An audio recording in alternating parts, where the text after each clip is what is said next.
vous allez bien. Oui, je vais avoir le reflet de ma fenêtre tout au long de la vidéo dans mes lunettes. Je suis désolée. Tout d'abord, très belle, joyeuse, incroyable année 2020 à vous. Je ne pouvais pas commencer ma première vidéo face cam de l'année sans vous souhaiter une bonne année, même si on est déjà entré concrètement en 2020. Le mois de janvier est bien entamé. Pour autant, c'était essentiel pour moi de vous dire ici tout le bonheur en fait que je peux vous souhaiter, que je nous souhaite tous ensemble. Voilà, les vacances pour moi c'est terminé, la lune de miel est terminée.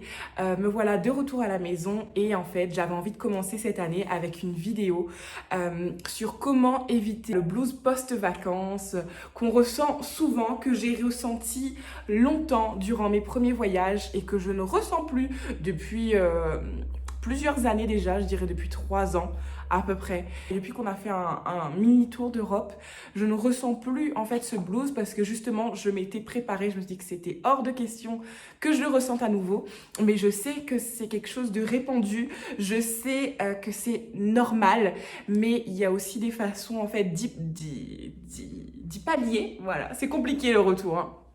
Et je vais vous donner en fait mes petits trucs et mes petites astuces.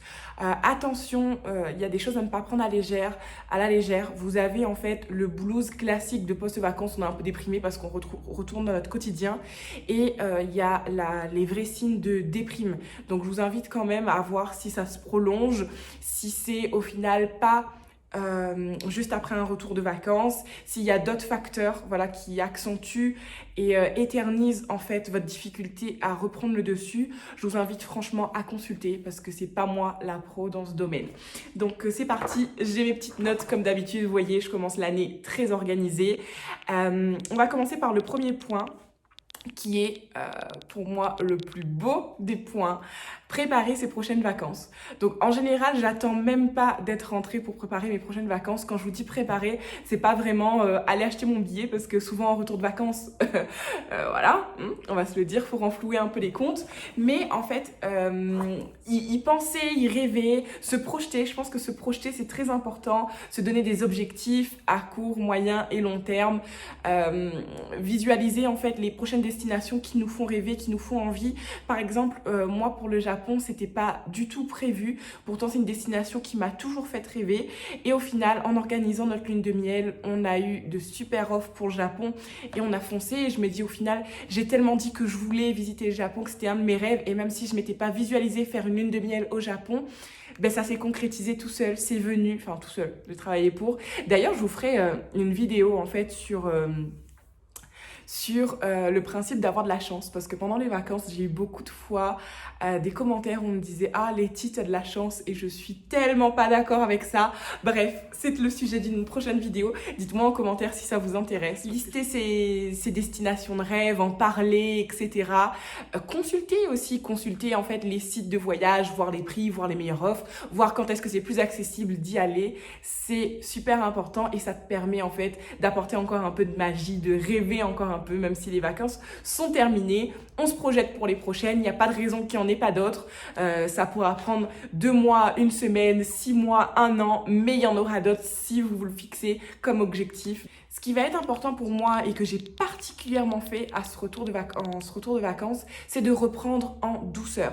Donc on l'a fait tous les deux en fait. Monsieur Doudou aussi l'a fait cette année, c'est-à-dire que déjà au niveau de la programmation de notre retour, on aurait pu faire tout le retour sur une journée environ, 24 heures on va dire. Et en fait on n'a pas voulu ça, on a voulu être complètement reposé. Donc on a fait des escales chaque nuit pour être sûr de dormir dans un hôtel chaque nuit et de ne pas passer de nuit à l'aéroport parce qu'il n'y a rien de plus fatigant.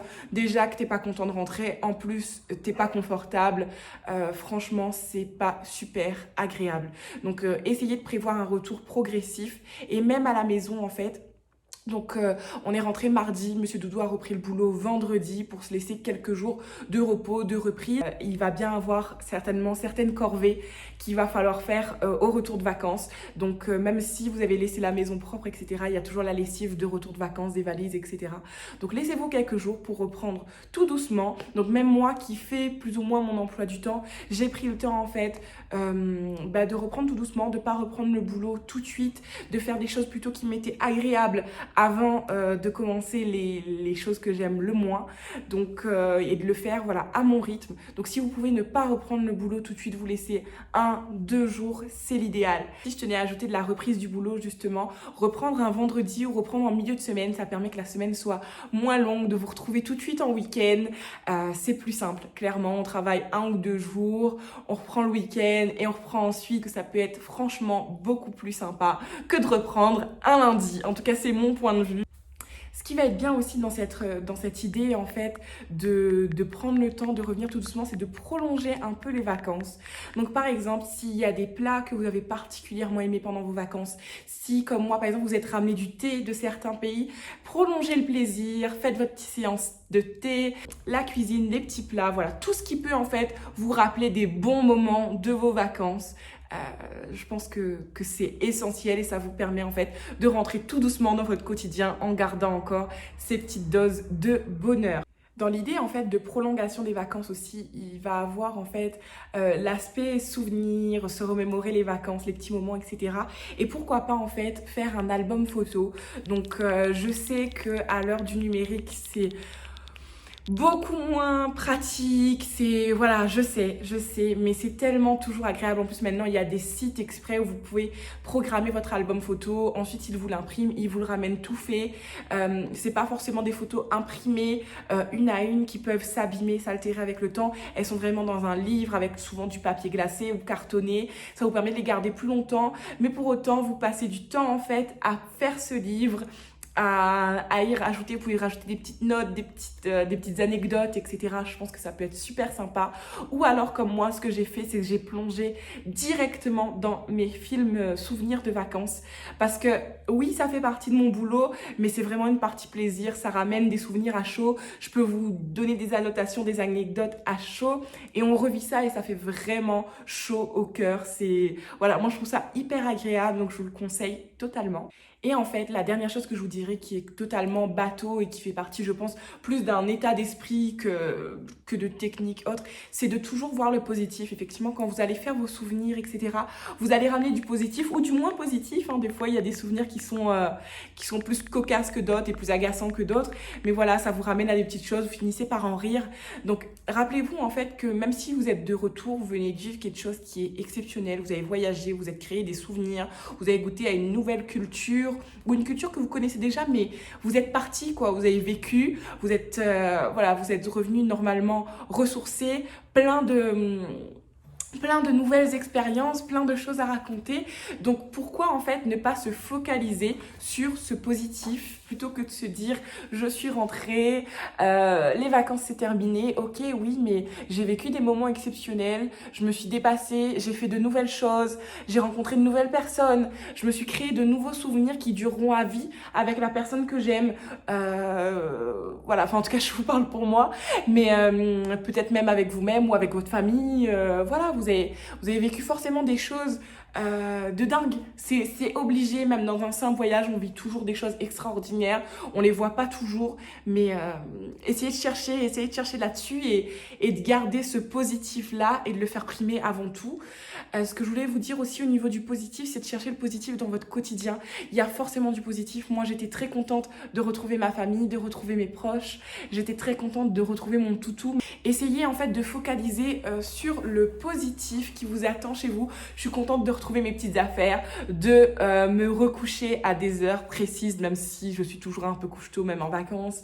Mais voilà, de retrouver mon petit quotidien, ma petite routine. Moi, j'aime ça, ma routine. Donc voilà, je pense qu'on peut trouver du positif absolument partout. Et le mot en fait sur lequel je voudrais terminer, c'est que si jamais, malgré tout ça, vous n'êtes pas capable de retrouver du positif dans votre quotidien, par exemple, c'est peut-être qu'il y a des choses à changer. C'est peut-être le moment de vous remettre en question et de chercher ce qui ne va pas dans votre quotidien, ce qui ne vous apporte pas assez de bonheur. Qu'est-ce que vous pouvez faire pour mettre les choses en place, pour que vous puissiez avoir un bonheur quotidien. Je sais que le quotidien, c'est pas forcément tripant, on n'est pas forcément dans l'éclat de tous les jours, on a des obligations, soit. Mais si vous n'arrivez pas à trouver une part de bonheur dans une infime partie de votre quotidien, c'est qu'il y a un souci quelque part. Donc je vous invite franchement à vous questionner, à vous remettre en question, ou peut-être à aller consulter. Voilà, il y a peut-être un mal-être quelque part et vous n'avez pas à rester avec ça. Vous n'avez pas à vivre au quotidien avec ça. On mérite tous en fait d'avoir du bonheur au quotidien et d'être sa propre source de bonheur au quotidien. Donc voilà, c'est sur ces bonnes notes que je voudrais vous laisser. Je vous fais d'énormes bisous. J'espère que cette première vidéo vous aura plu. Dites-moi en commentaire ce que vous avez aimé, ce que vous aimez moins, ce que vous voulez voir. Dites-moi tout, que je m'améliore et que j'avance avec vous. Merci d'être de plus en plus nombreux sur YouTube. Abonnez-vous pour que je puisse vous voir, pour que vous puissiez me donner encore plus de force. Je vous embrasse très fort et prenez bien soin de vous. Bye.